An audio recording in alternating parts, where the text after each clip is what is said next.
Click the bell icon to get latest videos from Ekeeda. Hello students, so now we are going to start with a new topic called as Jacobians. So now question is, what is Jacobians? So Jacobian is basically the application of partial differentiation. So in the previous chapter we have learned what is partial differentiation, and now we are going to start with the application of partial differentiation, that is called as Jacobians. Now guys, the question is, why do we use Jacobians? So if I ask you, can you differentiate two functions with respect to two variables? Then the answer is no, because in partial differentiation or the differentiation that we have learned in the lower standards, we have learned to differentiate one function with respect to one variable. But what if we have more than one function and more than one variable? So in such cases, to get the differentiation, we use the Jacobians. So that is the use of Jacobians. One more use of the Jacobian is like, we can find out the functional dependency with the help of Jacobian, and also it is very helpful to find out the partial differentiation of few composite functions and implicit functions. So guys, in this chapter we are gonna see all these type of numericals and all these type of concepts, and we are gonna learn Jacobians in detail. So let's start it.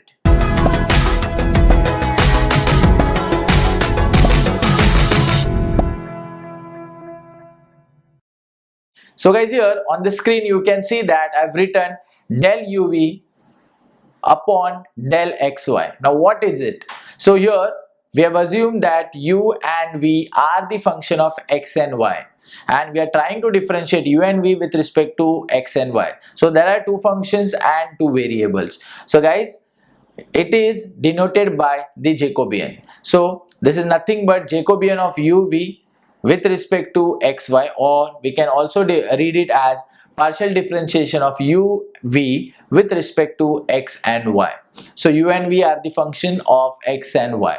So now what is the answer of this? So Jacobian of uv with respect to xy is given by a determinant, and inside the determinant it's a 2 by 2 determinant, where the first row is the differentiation of u with respect to the given variables, that is x and y, and in the second row will differentiate second function with respect to given variable. So now here there are two functions u and v. So in the first row I have differentiated u with respect to x and with respect to y partially, and then in the second row we have taken the second function, that is v, and we have differentiated it with respect to x and y partially. So guys, this is what the example I have taken, but it might possible that you will get 3 functions and 3 variables, or 4 functions and 4 variable, and so on. So what you have to do is, you just have to increase this determinant. So if it is 3 functions with 3 variables, then that time your matrix or this determinant will be of order 3 by 3. For 4 functions and 4 variable, it will be of order 4 into 4. So this determinant will increase. So guys, remember, this is called as Jacobian. So after this, let's understand what is J dash. So as I told you that this is Jacobian of uv with respect to xy. Let's say if someone asks me what is Jacobian of xy with respect to uv.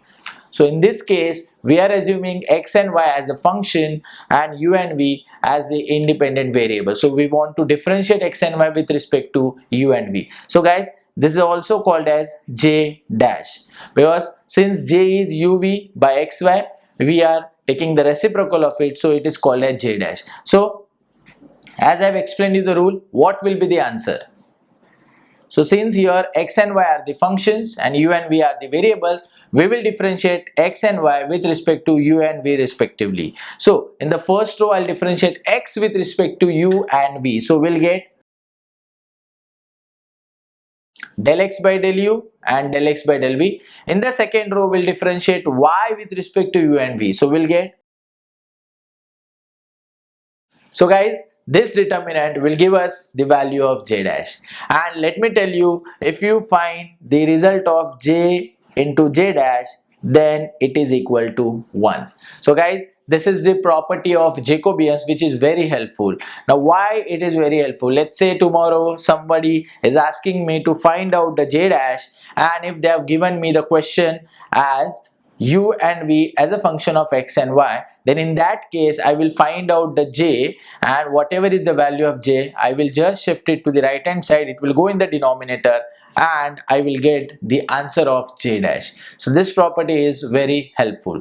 Or sometime in the examination we get this question to prove, so that time we have to prove that j into j dash is equal to 1. So that time we'll find out these two Jacobians and we'll prove that it is equal to 1.